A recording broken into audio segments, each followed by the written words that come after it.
Hi friends, welcome to our channel. మరో కోణం.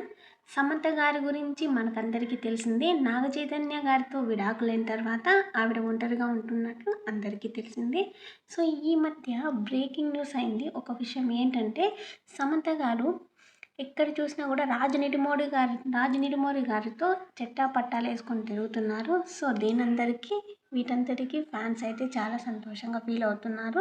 So ఈ డిసెంబర్ 1వ తేదీన సమంత గారు ఒక గుడ్ న్యూస్ అయితే షేర్ చేశారు. అదేంటంటే, కోయంబత్తూరులోని లింగభైరవి ఆలయంలో భూతశుద్ధి అనే వివాహ పద్ధతి ద్వారా తాను పెళ్లి చేసుకున్నట్లు అధికారికంగా వెల్లడి చేశారు. సో ఈ వివాహ బంధం ద్వారా వారిద్దరైతే వైవాహిక బంధంలోకి అడుగు పెట్టారు.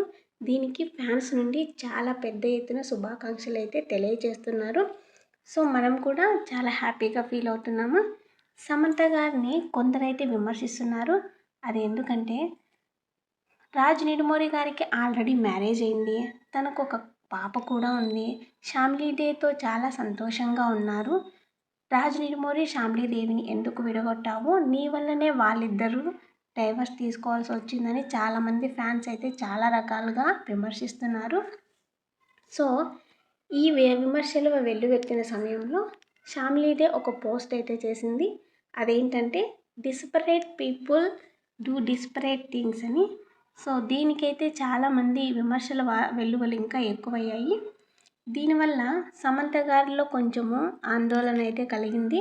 ఎందుకంటే తాను చేయని తప్పుకు కూడా నిందలు అనుభవించాల్సి వస్తుందని. సో ఈరోజు షామ్లీదే ఒక ఫ్రెష్ పోస్ట్ని అయితే పోస్ట్ చేసింది. అదేంటో చూద్దామండి.